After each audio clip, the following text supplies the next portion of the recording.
be mortals. Welcome, Mere Mortalites, to another episode of the Mere Mortals Musings. Although today will be a kind of like meanderings type one, as it's like a mixed one, especially as we're getting close to the end of our, I would say, a phase here, and getting very close to being in the travel phase. You've got Kyron here on this side. You have Juan on the other side. On the 4th of May, 2025. Early in the For those who celebrate it, may the 4th be with you. Classic one. And today we're going to be talking about chit-chatting, small talk in particular, but a little bit about just conversations and conversational styles in general. I'd say the reason I had this in my notes was I was talking with Cole McCormick from America Plus. Correct. And when I was in California in particular, I noticed there was a very big conversational gap almost between me and the Californians, or the Los Angeles in particular, if I had to say. Californians. Yeah. And so I was like, oh yeah, this might be worth talking about, the art of small talking. Okay. Juan's pretty good at it, and I've got a couple of little notes here. So you've been in Los Angeles before? I have. Did you feel any gap between talking with people in Los Angeles and I don't know, any weird feelings conversation wise? Any weird conversations there? No. There was no issues. However, I will point out that when I was in Los Angeles last time, so I've been 3 times, and the last time that I was there, I didn't actually speak to too many people, which was actually interesting, because I ended up spending most of that last trip kind of just walking on my own all over the place. If I recall correctly, you were in a hotel. Correct. I was in Hollywood, Roosevelt, which is in Hollywood, and the massive amount of time that I was there, I ended up chilling out at the pool, basically on my own, just reading, having a drink, relaxing. Yeah. I walked from there up the Hollywood Hills to the Hollywood sign, and then from there all the way to Santa Monica, which was like 16 or 17 kilometers. That's a big walk, yeah. So, and most of the time I was headphones in, like listening to a podcast or music. So I definitely wasn't there to talk to people. That wasn't the primary goal. I think when that particular travel, in any case, I was heading up to Minnesota. I was just there in LA to relax, basically. So maximum for me, relax meant not talking to people as much. So for whatever you may think about me Immortalize, relaxing for me isn't overtly talking, unless it's like a very easy, passionate topic or people that I want to talk to. If it's just brand new people, it's not a relaxing thing. It's an active thing that I need to pursue. I could be okay at it, but not that I wanted to do it. But I did get into some small talk at the hotel itself. I think I've told that story either privately or some people, but essentially I've talked to quite a few ladies that were there as well at the particular time, which was quite, it was funny. It wasn't even like, I know what you may be thinking, but it's just very funny conversations when we were there. And I believe some people near the beach, and then some people at a marketplace where they were selling they were selling shirts, and the price tags were printed on Pokemon cards. Not expensive Pokemon cards, but just like random Pokemon cards. And I talked to a couple of people there. And honestly, I think that might have been the only time I talked to humans in Los Angeles. Okay. How about Minnesota then? Because you had a bit more time there. Minnesota was even easy, I would say. It's not comparable, because Minnesota, I don't know if it still holds the title. Minnesota Nice or something? You're correct. It's got the Minnesota Nice. Everyone was really, truly nice. Like, it was a very, very easy place to have nice, easy, small conversations from the people who were attending the conference to just everyone else who were like, you order a pizza or something else, and everyone was really amicable and nice to chat to. Yeah. So I would 100%, that's not my ability to small talk. They were easy, and I didn't talk to many people in Los Angeles. Yeah, there you go. Yeah, my experience was rather different. So I spent a lot of time at Venice Beach, especially by the kind of like famous pull-up bars there. And so I met a fair few people there, and it was, I had a friend there, so I was kind of in with the group in essence, because David was, introducing me to people, and we're all doing this kind of shared activity. Yep. But I also met a fair few people at VCon as well, and most of them were from the Los Angeles area. Sure. But I did get a mix of getting in to interact with, I guess, like foreigners coming in. So particularly I'm thinking like a bunch of English people and Australians. It was a good mix. Yeah. And what I really noticed in particular at Venice Beach was where I would have, multi-minute, if not longer, like half an hour conversations with people while working out, obviously a little bit broken up, was there was someone always just a bit off. I always felt like if I was, bringing up just random topics of conversation as things to talk about, either they weren't getting me or I wasn't getting them. And I feel there was this underlying tension that, for me, small talk was just to be like, pass the time, maybe chat with someone at the, you're doing a shared thing. So, might as well talk to them if you're in the same area. There's no point being like, hidden off in an area or like, literally standing right next to people and not at least saying hello. I feel like I have a different view. All right, we'll get onto that shortly. And the feeling I got overall was they were looking for something out of the conversation, and perhaps different than I was looking out for it. I was looking out for just pleasantries, conversations for conversation's sake. I'm not really a fan of doing something for its own sake, but this is one of the times where I would be. And what Cole was saying, because he lives in LA, was there's usually a kind of like a hidden thing behind the scenes a little bit, which is if you're chatting with someone, it's about their connections. Who do they know? Perhaps how can they be useful to you? Are you and useful in terms of your actual money, like a what's in it for them.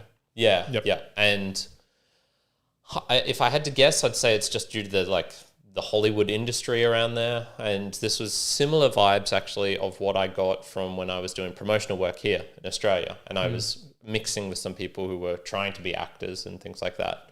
And it was a similar vibe where I always felt like there was an agenda that they had and that I wasn't really part of, aware, and wasn't really able to interact with them in that world of, extracting value from a person, perhaps is if I had to say, in a cynical way. Now they would probably view it in a different way, I guess. I don't think so.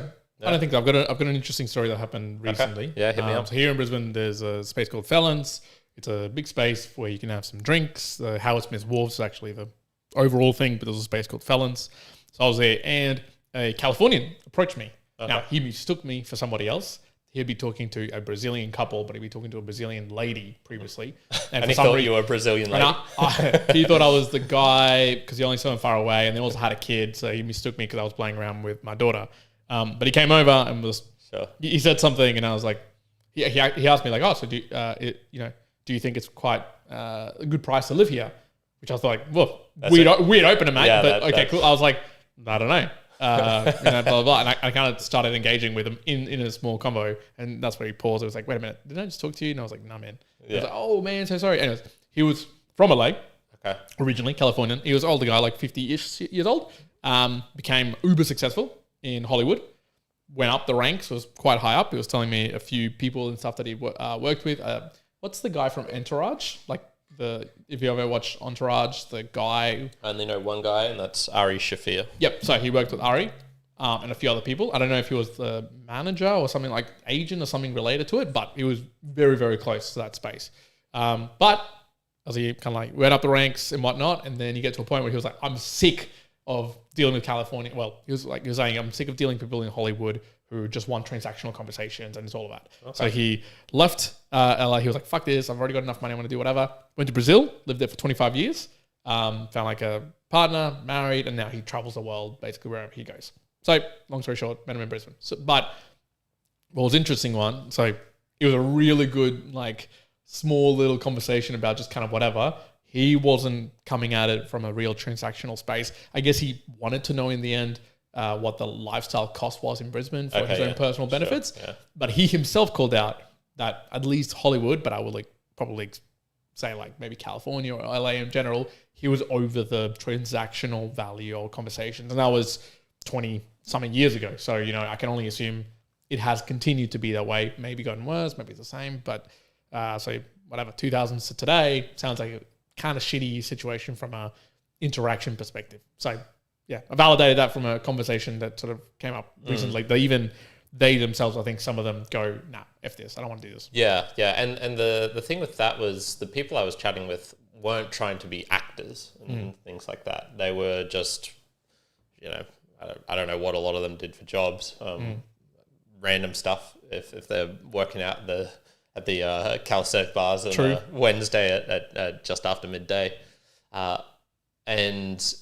but you do, I can see how like the influence of that happens. One little scenario, well, I mean, God, that time there, even though it was just like less than a week, I think in that location was just, it was bonkers, man. Saw people, a fight where a gun was drawn. I saw a lady come over cold calling and was like going up to people and being like, oh, and there was this one guy there who was like, fit, if I had to describe him, I'd say like, imagine like a fit semi-balding Canadian guy, like a Scandinavian guy. Yeah. So like long blonde hair, but it was just starting to come in at the temples, I guess. But he had the long blonde hair, fit, masculine jawline and stuff. And she came up and was like, oh, would you be interested in like joining our agency or something, or for doing some promotional work or appearing in advertisement or something? He was like, no, not really. But if that kind of thing is happening, and there was other people going around trying to, I guess, like get social content for some bag or hat type thing, and so they were like giving this hat to people and being like, yo, what do you think? And then camera in the face. So it was a very, I can see why things would get weird if, imagine if you were just in your everyday life, every time you went to the supermarket, there was people in your face trying to sell you stuff or get you to do things. We had the elections here yesterday. You have to run through the barrage of people trying to give you shit. Vote one, blah, blah, blah. Full on, just what I would say is like, those are transactional things as well. People are trying to get you to vote for the other people. So, even if you get into like, I should have tried to small talk to some of those people and see how long they would have chatted with me, because every second that they're chatting with me, there's other people walking past who they're not getting the message to, perhaps. So, that's one of the times where I'm like, okay. There's a transactional nature to this conversation, which I figure is not what I'm looking for. Is not what I'm personally looking for. I'm just looking to talk for conversation's sake, Yep. But there are dangers to doing too much of the conversation for conversation's sake. Agree. I'd say I've experienced this a little bit over the past couple of months, even perhaps years, which was, I used to be very transactional, I would say, in my kind of approach to conversation. So I'm thinking back to like high school, maybe getting more into university, where if someone started up a random conversation with me just to talk, I'd kind of be like, what do you want? What are you doing? That's like the default. Yep. Yeah. They don't want anything, and that would put me on edge a little bit. And this was also a time period where, I was really struggling with interacting with women in particular. And one of the things that I learnt about in the book Day Bang, book review on the Mere Mortals book reviews, was the art of rambling. And Roosh in there was saying like, a lot of conversational skills are you, especially when you're just getting off the ground. And if let's say you're wanting to chat with a girl, it's not going to be great if you just come in straight like, hey, how are you? Where do you live? What's your age? What's your name? Rambling seems like it might be a better approach. It's a way of showing that you actually have people skills. And funnily enough, like it's people skills for people skills' sake almost. And yeah, what I was noticing, like if I ever did talk to girls, it would feel like an interview in some cases. Okay, yep. Not a back and forth conversation. So I actually practiced this for a while, which he recommended, which was every time you're like driving somewhere, pick a random topic, a random thing, and just talk about that for as long as you can, just to yourself in your car. And so, I'd say like, I'd pick like in my mind's eye, a pair of white socks. So then the situation would be like, okay, you're in a department store and there's a girl, near the sock aisle or whatever, or, even in your local Woolworths, and there's a pair of white socks that if you were to talk to her about white socks and only white socks, what would you come up with? Like, how could you talk about white socks? Sure. Yeah. And see how long you could do that for. And it's really hard, man. Like you'd be like, oh, what is there to talk about white socks? But you can take it in all sorts of places, like, talk about the price, or I don't like getting white socks because I find like I get myself dirty all the time because I'm playing with the dog or things like this. And it's about opening up avenues for conversations to branch out to different places. But what I've found recently is I've probably gotten too good at talking not nonsensically, but without a purpose, and just allowing conversations to drift wherever. And there's also an art to having a conversation that leads to a certain place. So that guy, he might have, if he perhaps didn't realize that you weren't if you were just a stranger that he'd never met before, and he still wanted to know about like living in Brisbane, he probably would have talked about random stuff first for a little bit to like ease into that, and then find ways to talk about that. So, talking with girls non-purposefully for a bit, you'll find if you did want to get something out of this, which would be like, potential for a date, getting to know them better, things like that. Well, you probably need to actually have a little bit of like edge to your conversation steer as it well. towards somewhere. Yep. Correct. Yeah. So I've lived on both sides of the small talk Spectrum. Yeah, the spectrum, and I'm probably like now trying to bring it back to where it's like, small talk, but also have like in the back of my mind, this would be a nice place to lead the conversation. To land it to. At the same time. Yeah. When you, because you, what I'd say is like, you've always been really good at small talk.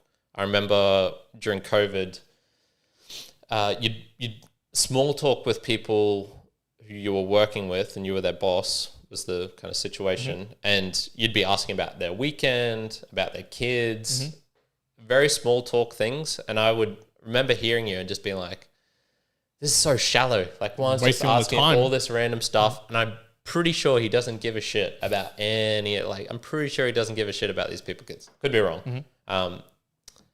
Did you have to develop those skills? Why do you do that in a work context? Because you could just be like, hey, how are you? And then get straight into the work of the day.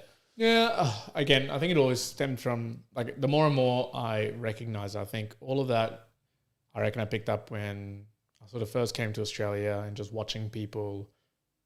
Did I know it then exactly that it was that like this in terms of how that people want to hear themselves talk. They don't want to hear you talk. That's one of the things. When you're in a conversation, most people, in fact, like most, you come out of a conversation, if you talked a lot and the other person didn't, but you feel like you were listened to and heard, they feel like, oh, wow, that was a great conversation, right? That's generally most human beings, me and Mortalites, we're all like that. That's fine. Don't know where I picked up that, whether it was young and I like read it or listened to it. I think more from observing. And so I've just always done that pretty by default. I think a lot of the times when I ask those sort of questions, partly, and let's be honest, partly for me, it's informational, transactional stuff because I can leverage that, right? It's a very, when someone that I say I would used to work with and I would understand that, they haven't gone to the gym in 2 months and they do this and do that. Part of it gets stored away somewhere, squirreled away in my mind. Well, I can take them in a fight. They haven't been to the gym but, in 2 months. it's sometimes it'll be around, I'll need to ask them to do a couple of extra hours, right? And I might leverage and understand where they sit in terms of the gym and whatnot to be able to help them out and support them to do that. So transactionally, it can be good. But I think another aspect of it is a lot of times, which I'll get to a little bit later as to where I sit right now, but often in like a small talk situation, if I'm having small talk, I'll push it towards them having a lot more of the communication and less about me sharing anything. In fact, what probably most me Mortalites don't know about me, and I do this very, very, very well, very, very easily, is I can very easily talk with a lot of people and ask them a lot of questions and seek out some stuff. and I give away nothing.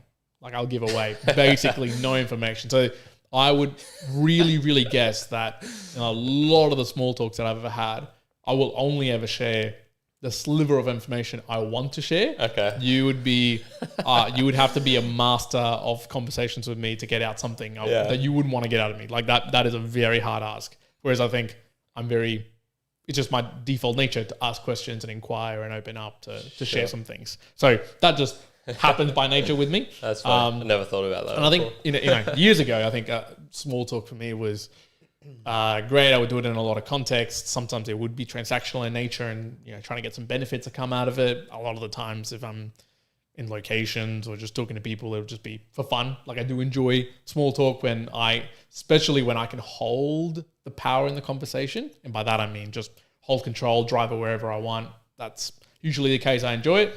I wouldn't, example, I wouldn't really necessarily like to do some small talking if I was in a conference about, kitchen utensils and stuff like that. Why? It's a couple of things when it comes to small talk. There's no real passion of that on my side. There's no care factor. I don't know what level of values or ethics and whatnot. Like you don't know what that mix is. So I'm not even going to want to engage into that aspect. I think that's the other thing with small talk. So today, what I was going to get to was, I think in today's world, I will only small talk in two key places. I think I'd say one is when I feel like I want to, and that's when, again, it could be out and about. It could be, the bartender. It could be the waiter. It could be someone while I'm waiting for something to arrive or something to come. If I choose to, I will small talk like at that moment, just for my own pure enjoyment of the talk. The other one from a talk, and I'll leave any transactional stuff and whatnot. The other one would be the case of someone has come up to me, like that guy that came up to me at Felons and whatnot, and he'll come and engage, and I will feel like there's a part of me that wants to engage in that small talk or satisfy whatever it is that they're asking about. So those I would say would be two broad aspects where I'd say small talk would come. However, one of old would probably have done more of this or more conversations if he'd come up to me or engaged more. Whereas I think now, again, phase of life, things are changing. My time is more precious, I guess, in all the things I've got to do. I would say I'm very, very anti small talk nowadays. So to your point of question when you're saying like, you're at the Calisthenics bar in LA or you're somewhere else doing that, I now would absolutely favor not speaking to absolutely anyone unless there was a very good reason for that to come up. I guess the other way I'd say it is small talk for me now has to align with either someone I care about or something I'm passionate about. And if it's not on that, I kind of don't give a shit. And like this might sound rude, right? Me more or less, but it's reality. If you come up to me on the street and it's not about the podcast and it's not about something interesting, if you come up to me, like it's weird the other way around because girls don't approach guys, right? It doesn't really happen in that same way. But if a guy approached me at I wouldn't say the gym, just somewhere randomly, and they kind of said like, oh, hey man, your car has got this and it's really cool. Can you tell me about it? I'm going to lean into kind of being like, I don't give a fuck. Like I'm kind of just going to go, yeah, it does. Yeah. Like I'm not going to allow like a conversation to continue for the continuation's sake. But if it is aligned to some sort of passion, so at the gym, I've had, I'll say once a month on average. I think once a month someone comes up to me and has a conversation about something. When I'll have that little small conversation. I won't, maybe in the way that currently for some of your stuff is now, you would maybe ask some probing questions or maybe ask some conversations so that it continues on. Mine is enough to answer some questions and enough for me to go, cool, thanks, bye, type of deal, as opposed to cool, thanks, let's continue it and build something out. Just stage where people are at. So if you're listening to this and you go, oh, well, how do you build more friends or how do you build more connections? I don't want that. I don't want that model. I've got no time for even existing friends as it is. There's people I'm having to make choice of like, okay, I'm just not chatting to these people. I just don't have the time. May come at a later time, but it's just where you sit with priorities and where you want to expend your energy and stuff like that. Yeah, I'd say I'm probably at the stage where I don't need to practice it as I used to.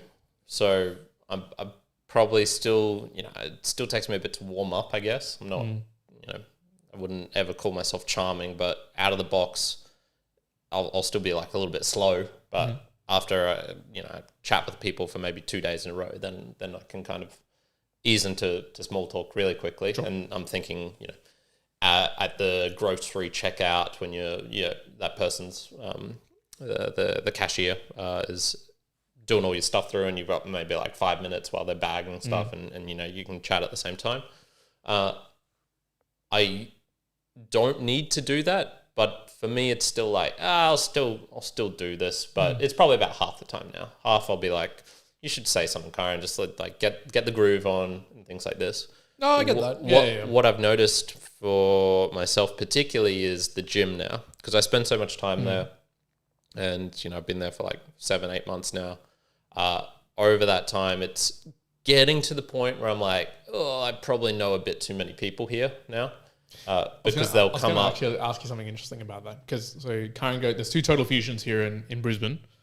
There's multiple. There's like Brisbane? 5. Yeah. Oh, damn. It's one in no, there is. There's one in Mount Gravatt. One in Mount Gravatt, one near the Brisbane Lions. A rugby club. There's a Brisbane Lions one. There's a couple of other places. Yeah, there's one that's opened up in Chermside. Yeah. So I think there's about 5 or 6. What I was going to say was one. You tell me about this. So we went to have coffee yesterday near the Total Fusion in New Farm. Yes, New Farm. And from what I've heard from people who go to that Total Fusion and seeing it literally there, so many people date each other or go on dates from Total Fusion. Like really? We saw 3 like couples go on dates that very much looked like it was first date, and it just from the gym. Like that obviously just worked out and gone down for a date basically. Yeah. I heard this from a couple of people who go to the Total Fusion New Farm one as well. Like it's basically just a dating pool / gym. Okay. Do you feel like this extra small talk that you've been doing has supported that in doing it in the Total Fusion that you're at? Neutral, taking it away? This is where I'd actually say the location and context is very plays a large portion of this. Location wise, for the Morningside one, it's more families. The type more of suburbs. Yeah, it's deep in the suburbs. So look, there are many school children who come there. I see them walking in, and their clothes. Straight from school. So you get like I would say a younger demographic of like 17 through to 23-ish, where they might be at university but still living at home. They're obviously in school, things like that. And I think there's a big portion of kind of the single working class or single out from home cohort.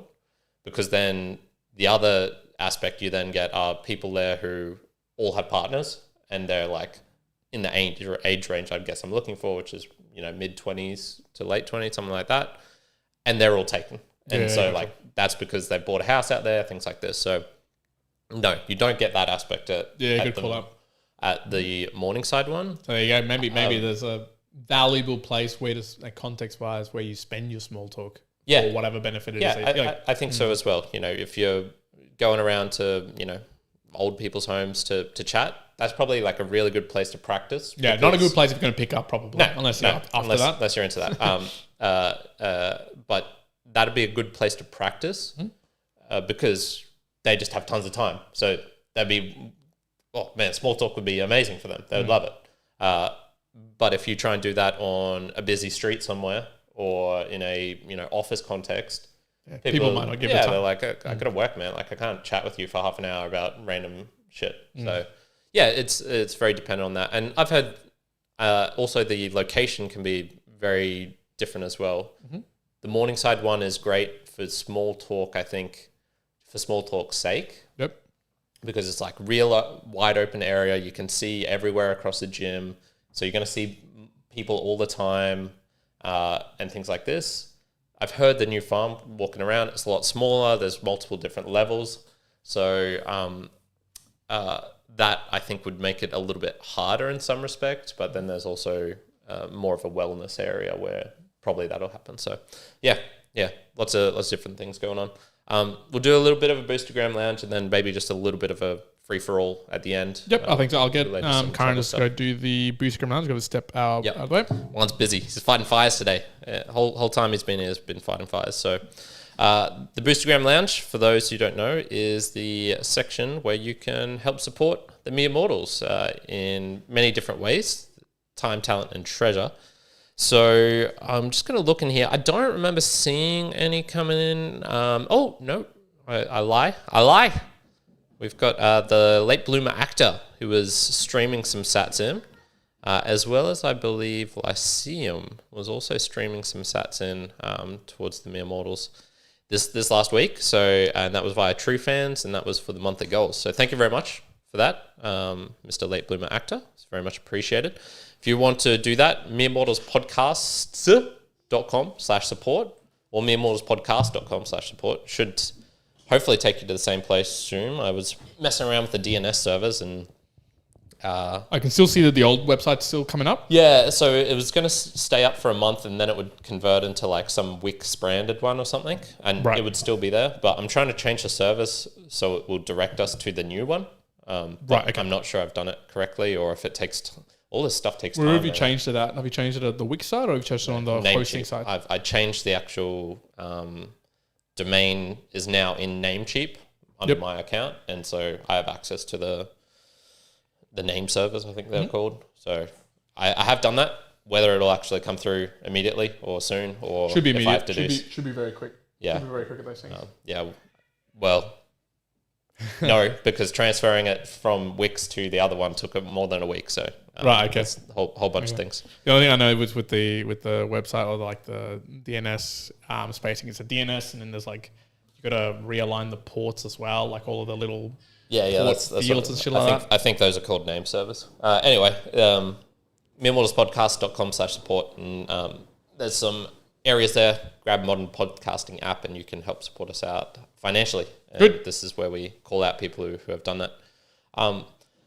This isn't about small talk now. This is just getting into random things. But there's something happened yesterday to me, which was just so typical of many things in my life. Here we go. Okay. It doesn't even sound good. Doesn't sound good. No, it wasn't. It wasn't a pleasant experience. So okay. It was in Balimba. I was coming out of the Woolworths, and basically like it's an underground car park, and you're coming out onto a street. So it's a driveway into there, and it's fairly wide and spacious because they need it for delivery trucks to be able to get in and things like that. And I'll put my hand up. I did something not technically wrong, but ethically maybe a little bit wrong, which was I was coming out and, I saw this guy crossing with two kids and they were crossing this area. And I'm like, if I just zoom up here a little bit, I'll get there in front of them. And there was just something about him and the way that he was walking that almost like instantly irked me. And so I pulled up, and then the jackass that he is, he like makes the step in front of the car and he's like, "There's a pedestrian crossing, mate. You got, like you should be following the rules, something." And I had my window down, and I'm like, I don't think it is. He's like, "Look, the sign's right there, blah, blah, blah." I didn't want to deal with it, and I hate conflict. I hate it. Karen hates it. So I just... I mean, I think just most humans hate conflict, to be honest. Yeah.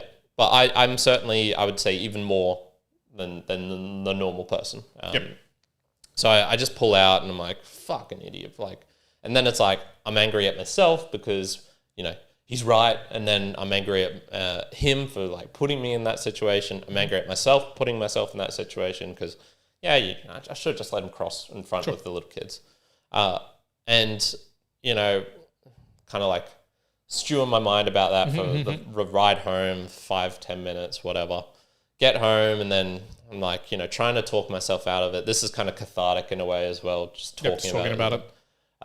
And it would have been nice to just leave it there. I couldn't leave it there. Oh, no. So what? I end up going to Google Map and looking. Oh, no. And sure enough, I was right. It's not a pedestrian crossing. The sign is for a pedestrian crossing further down. And so it pisses me off. Yeah. Re-engages it. Yeah. Because now I'm like, I'm right. Fuck it. Yeah. And if if only I'd been a bit more assertive, I was in the right, that sort of thing. Now, look, what would have actually happened if I had stopped the car and argued with him about it? He's in front of his kids. He's not going to back down. He's not going to admit he's wrong. So it would have just been a needless conflict where even though I was right, I wouldn't have come out feeling like I was right with the vengeance or the justice of the situation resolving in my favor. The best thing was to leave because the dude's obviously a fucking jackass. Feel sorry for his kids. You got a shit father.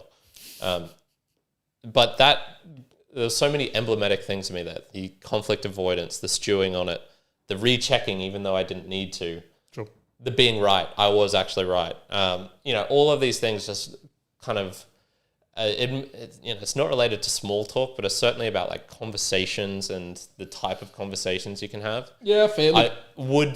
I'm trying to think of a situation where I could have come out of that feeling good, and I can't imagine anything happening in there. I was going to feel shit no matter what. Yeah, it's an interesting concept. So something probably equivalent to it is like, what was I reading? I think I'm reading it somewhere, and it was like if you go into a conversation, more like a confrontation or a debate or anything like that, and if your aim is to win, then you kind of already lost. You've kind of already lost at that, whatever it was happening on the outside. And I guess that is very true in that, even in that example you gave.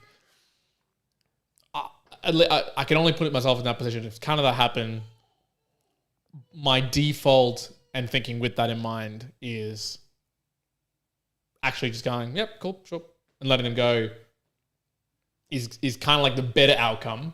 Where yes, you could stew and like, oh yeah, might have done it wrong, or looks like they were correct. Actually, it looks like I was correct. I think the fundamental of that, if you lean in with the expectation that you're going to win or you're going to be right about it, then that itself is the cause for the problem that's going to arise. Now, this is absolutely this is fundamental to most humans. This happens all the time.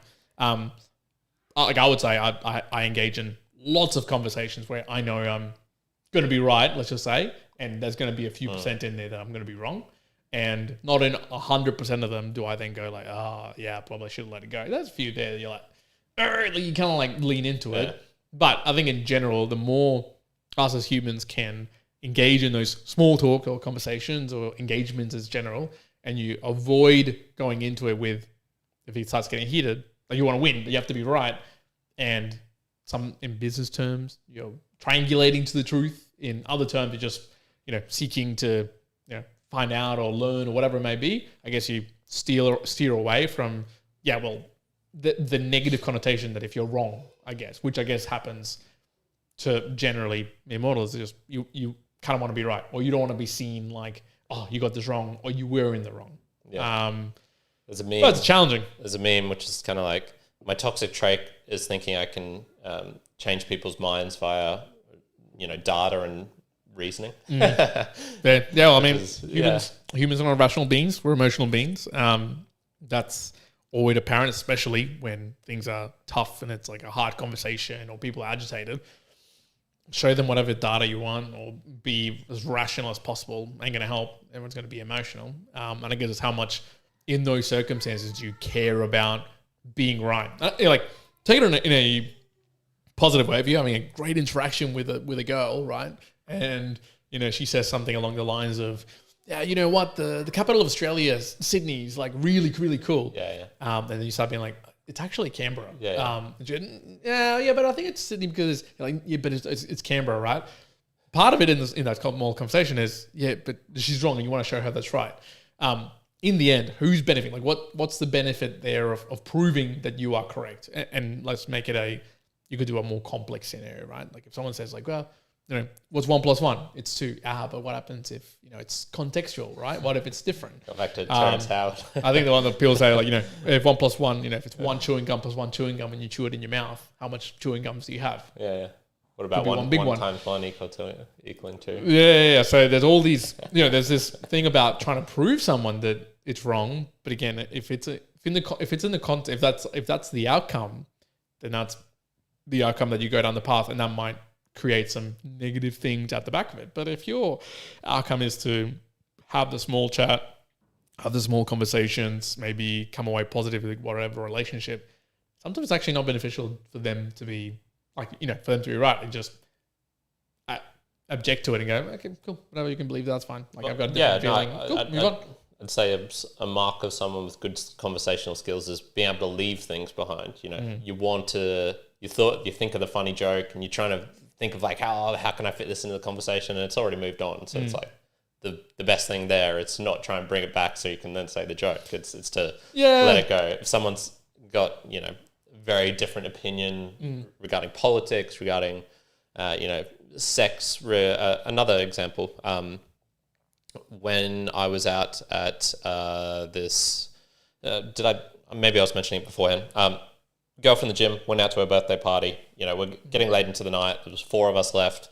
Most of us had had drinks, and the topic of gender neutral or gender came up, and some guy was talking about how his sister wasn't sure, and so then he, you know, sounded pretty funny. It sounded like he paraded a bunch of guys and girls in front of him, of her, like a lineup, and was like, which one of these do you find attractive? And then apparently she picked guys, so he's like, yeah, so therefore she's straight. Gotcha. Something like that. That got onto the topic of, you know, kids, you know, boy saying that he's girl saying he's boy, and this is 1:30 a.m., 5 drinks deep in a random loud bar in Newstead. Sure. And I declined to have any part of that conversation. I'm like, there's nothing in here that's going to be said that is fruitful, productive. You could see the tempers and like the kind of confrontation starting to rise. To heat up, yeah. And that was one where I'm like, yeah, you know what, the best conversational tactic here is to not participate at all. Yeah. So yeah, I think there's a large portion of life or conversational skills, which is about knowing when not to say the things or to just let things ride, or just being like, yeah, you know what, that's fine. You know? Yeah, and I think it's just worth knowing who, like you as an individual, you as an immortal, where do you lean in towards? Like, what's your nature, or what's the natural thing for you to do? And because sometimes, like, say, I know for me, I find it fun to be confrontational. Yeah, that's very easy. Really I was down in Canberra just recently, and one of the things I was there for, from a work perspective, was a very, very hard conversation I had to be had with a couple of people around certain ways that they were acting and whatnot. And you might think, you know, guy's going to be like, you know, you got to get like hype up for that. Motherfucker, I was like excited. Yeah. I was like, let's go. Like I want this to get like heavy and shouting and get hard. That's easy, because that shit's like so easy, where I think for me, it's the non-confrontational. It's the more, I'll say, I guess, when I'm trying to maneuver, when people are trying to be emotional, like, woe is me. Because generally, again, it's just who I am. Immortals, you're different. I don't give a fuck. Like, I don't give a fuck sometimes when you're saying, like, this thing is hard, and someone tells me, like, oh, I didn't sleep well. Like, shut up. Like, man, you guys, most of the people who come and interact with me in this way, I'm like, you have no clue. You have no clue I'm not even saying me. I'm like, you have no clue the type of things humans have to go through. So I'm like, shut the fuck up. This is just dumb shit. So when I have to small talk of that, that's where I've got to like, oh man, I've got to like get good to get better at that. Because I'm very hard, just equally as I'm hard on myself, I am even harder on other people. And most humans, I would say, in my mind, I'm like, man, they're not meeting any expectations. But this is coming from me in a default, like being confrontational, default thinking I can just destroy people, this sort of shit. So my weakness is that small talk. But the other small talk where it's more confrontational and that, and then I go, cool, that's in my alley. So I think you need to lean into, for me, if I was in a work conversation or something else where I need to be heavy like that, I don't need to prep. I don't need to do anything. I just go do it, natural self. But if I have to have a more gentle conversation, or I have to be gentler on other people, even myself, then I need to be more prepped for it. There, I might need to listen to music and get myself into a more joyful mood, or something else where I know it's the right time. If I'm sleep deprived and whatever else, and then I've got to have those small talks. I know I need to be like, hey, like I need to, like, I can't have that conversation. Like, basically separate yourself. And all mere mortals are going to be different, right? I'm the exact opposite. You're like the opposite, right? Gentle is easy for me. Yeah. So you got to know what you lean into. I don't think there'd be any human out there that can default or lean into both, or like all at the same time. I think you have your strengths, and the others are just things that you don't quite get or quite understand, and that's totally fine. So when you have those small talks, wherever they may be, just be aware. Sometimes I'm sure you're gonna be default good at some stuff, and the ones you're not, just be more ready for when they come. And you can work on this. This is one thing I've learned. If you want to get better at small talk, if you want to get not even just small talk, but better at conversations, whatever it is that you're lacking in, there is ways to do it, and practice is the main thing. But practice with the purpose or the thought of like, how can I practice this better? How can I for sure. I'll give you an example. How can I direct a conversation? I'll give you an indirect. This is not direct training, but like indirect that I feel like would eventually create something like this. I'm generally loud. I can be generally boisterous.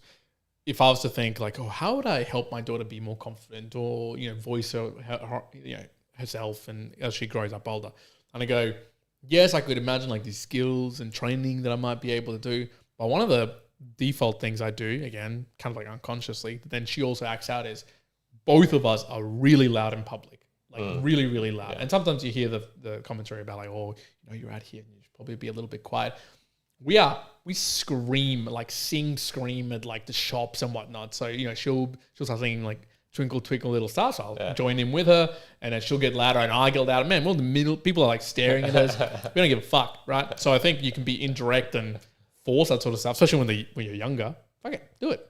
But I think as you get older and you start getting more rationality as opposed to just the default emotion, but you have more rational, be like, okay, I probably shouldn't be screaming in these locations and doing certain things. Then you have to find other practical ways of applying the just conversation, the speaking. And again, the more you do it, the better you get at it. And I do it again. So I do 12, 14 meetings every day, like, and sometimes on Saturday, sometimes on Sundays, right? And I'm having conversations all the time. So I would say in a day to day, I mean, take it all the way back, even just on the work, remove all the personal stuff, but just in the work, it's been 15 years of probably 4 hours at least every day of talking, of conversations, of wanting to achieve something, or just small talk in general. So it's just also the reps, like just purely, practice or do the right things. But as long as you're doing that so often, it just becomes ingrained, and you start figuring out how do you small talk, how do other people small talk, and start to see that different cultural perspective around, small talk in Japan's different to California than it is South American, than it is wherever else, which is fun. And that is fun, seeing those differences of small talk, especially sometimes I would say if you know that different language, because that transitions completely as well what the small talk and the conversation is. Yeah, good segue, because I'll be traveling in a week and a half. Yep. One will be a couple of weeks after that. And one of the things I did purposely was to book a party hostel in London. Mm-hmm. 2 reasons for this. One, everyone just seems to say like, London's so fucking dreary, it's rainy all the time, it's mopey and things like this. What do you do there? Well, you drink is about the only thing. And like, I was chatting with a guy today, and he was the other day, and he was saying like, if you get out to the countryside, it's nice, but I'm just not going to do that. Like, I don't have that much time there. Sure.